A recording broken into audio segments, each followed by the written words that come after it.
Hello dear students, welcome to ultimate chemistry फंडा।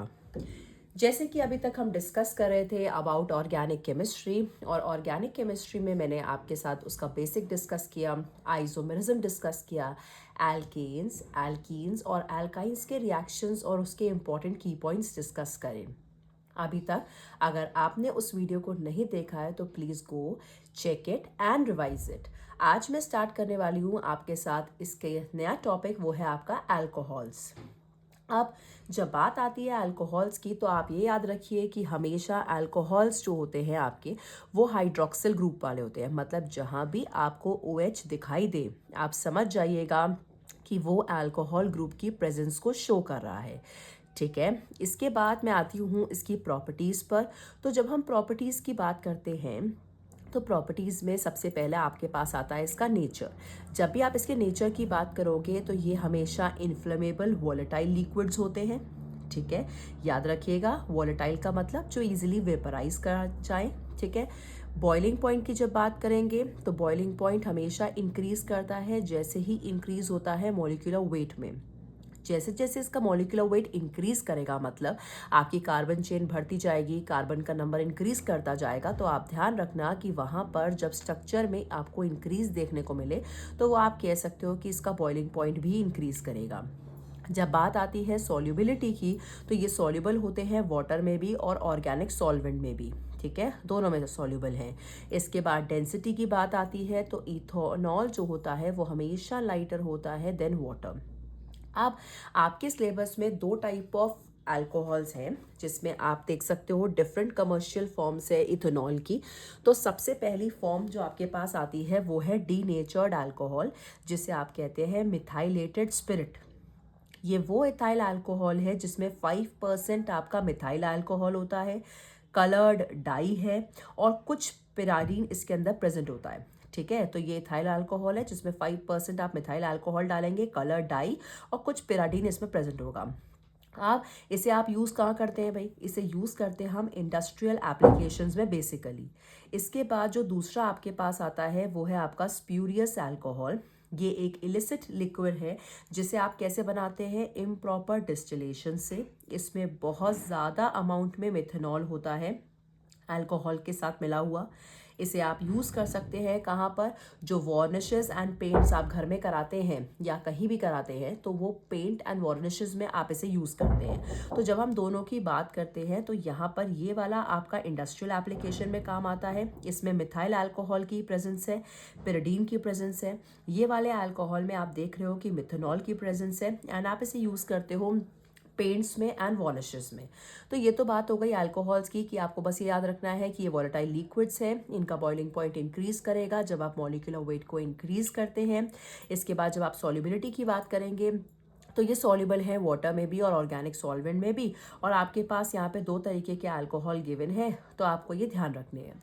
इसके बाद जो मैं नेक्स्ट टॉपिक आपके साथ डिस्कस करने वाली हूँ वो है आपके रिएक्शंस। आप रिएक्शंस जो आपके सिलेबस में है वो ये कुछ रिएक्शंस हैं जो मैंने आपके लिए यहाँ पर लिखे हैं। तो आइए चलिए इसे रिवाइज करते हैं। सबसे पहला रिएक्शन जो आपके पास है वो है इसी अल्कोहल का।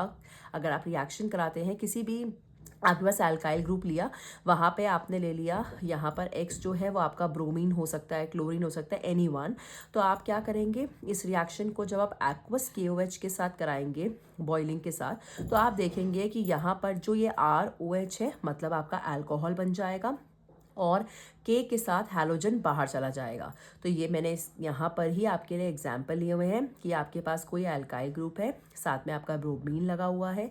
आप जब ये रिएक्शन KOH और NaOH से कराते हो एक्वस कंडीशन में तो आप ये देखोगे बहुत सिंपल सा रिएक्शन है। सोच के देखो, यहाँ पर CH3OH के साथ लग जाएगा, CH3OH और KBr आपका बाहर। ठीक है ना, हैलोजनेशन के साथ साथ आपका यहाँ पे क्या हो रहा है? आपका हैलोजन बाहर जा रहा है ना। तो यहाँ पर आप देख रहे हैं कि C2H5OH बना और NaBr बाहर। तो ये आपका प्रिपरेशन मेथड है सबसे पहला जहाँ आप अल्कोहल बना सकते हो। तो ये आपका मीथेनॉल हो गया और ये आप देख सकते हो इसे कॉमन नाम से आप इथाइल अल्कोहल भी कहते हो। ठीक है, अब इसी का रिएक्शन अगर आप कराते हो ऑक्सीजन के साथ इस इथाइल अल्कोहल का तो आप देखते हो यहाँ पे आपको कार्बन डाइऑक्साइड एंड वाटर मिलेगा। और आप अगर याद हो आपको तो इसे कहते हैं हम कंबशन रिएक्शन, जिसे हमने डिस्कस किया था आपके एल्केन्स में भी। ठीक है, तो जब भी कंबशन रिएक्शन होगा उस टाइम भी मैंने आपको कहा था कि हमेशा याद रखिएगा कि कार्बन डाइऑक्साइड एंड वाटर इसके मेजर प्रोडक्ट होते हैं एंड यही बनते हैं। बस आपको इस रिएक्शन को बैलेंस करना होता है। इसके बाद आप इस मिथेनॉल का रिएक्शन कराते हो सोडियम के साथ, तो सिंपल सा एडिशन हो जाएगा कि ये सोडियम यहाँ आकर लग जाएगा। आप देख सकते हो 2CH3O यहाँ पे लग गया Na और आपका हाइड्रोजन चला गया बाहर। इसे आप बोलते हो सोडियम मिथॉक्साइड। ठीक है, इसके बाद आपके पास जो इथाइल अल्कोहल है सेम उसका रिएक्शन आप सोडियम से कराओगे तो आपको मिल जाएगा सोडियम इथॉक्साइड, हाइड्रोजन बाहर। ठीक है, फिर आप लेते हो यहाँ पर मीथेनॉल का reaction with this acetic acid CH3COOH, जिसे आप इथेनोइक एसिड भी कहते हो, with the presence of concentrated sulphuric acid. तो आप देख रहे हो यहाँ सिंपल सा एडिशन हो रहा है, ये आपका CH3। ठीक है, यहाँ पे ये COO और ये CH3 बचा क्या आपका ये OH ग्रुप और H जो बन गया आपका वाटर। इसे आप मिथाइल एसीटेट कहते हो। और सबसे इंपॉर्टेंट बात कि इस रिएक्शन को आप एस्टेरिफिकेशन कहते हो। ठीक है, तो ये आपके पास रिएक्शन है CH3OH और साथ में CH3COOH में तो मीथेनॉल, और आपके पास यहाँ पे इथेनोइक एसिड का रिएक्शन है, कंसनट्रेट सल्फ्यूरिक एसिड की प्रेजेंस में करा रहे हो। याद रखना कि सिंपल सा इस वाले प्रोडक्ट का और इस CH3 का एडिशन हो जाएगा और वाटर बाहर। इसे आप कहते हो एस्टेरिफिकेशन। इसके बाद आपके पास जो नेक्स्ट रिएक्शन आती है वो है इथाइल अल्कोहल की, जो आप कंसनट्रेट सल्फ्यूरिक एसिड की प्रेजेंस में कराते हो और ये 170 डिग्री सेल्सियस पर होता है। तो आप क्या कर सकते हो, इस अल्कोहल को डायरेक्टली आप कन्वर्ट कर सकते हो इथीन के अंदर। तो आप देख रहे हो कि इस रिएक्शन को आप डिहाइड्रेशन रिएक्शन भी कहते हो। तो आप इस रिएक्शन को डिहाइड्रेशन रिएक्शन भी कहते हो। क्यों कह रही हूँ मैं डिहाइड्रेशन, क्योंकि यहाँ पे वाटर का रिमूवल हो रहा है। तो ये कन्वर्जन बन जाता है डियर।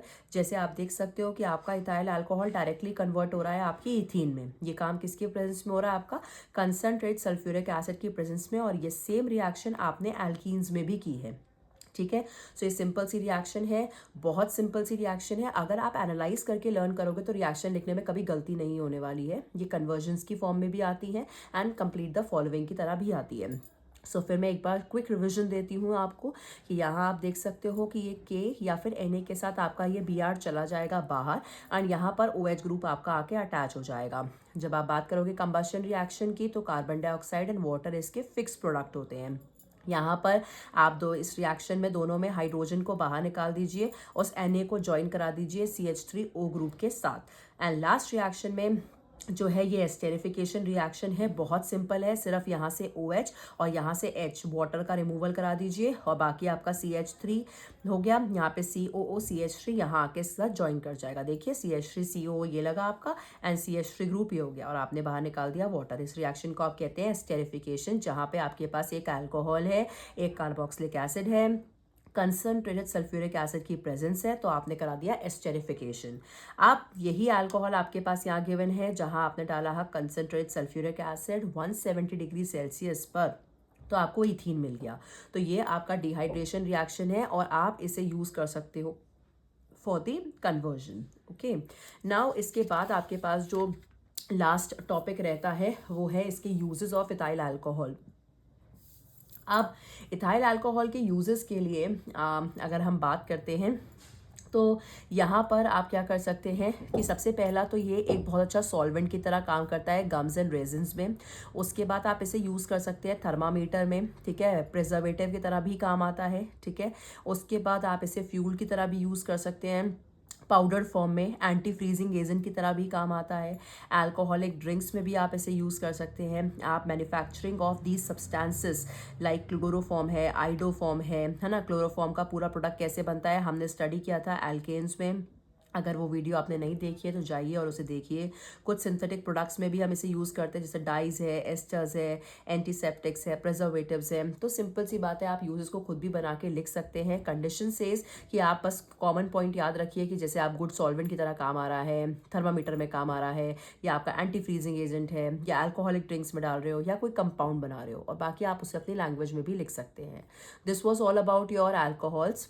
और आप ध्यान रखिएगा कि इस केस में ये सारी रिएक्शंस बहुत इंपॉर्टेंट हो जाती हैं आपके लिए, एंड आप रिवाइज करते रहिए। मैं हमेशा यही कहती हूँ, रिएक्शन सिर्फ सोचने में डिफ़िकल्ट है, बट अगर आप रिएक्शन को एनालाइज करके लिखेंगे, उसे रिवाइज करेंगे, तो कभी गलती ही नहीं होगी। So please keep revising and keep studying. Till then please, अगर आपको ये वीडियोज़ पसंद आ रही हैं तो please subscribe my channel and like the videos. Thank you so much.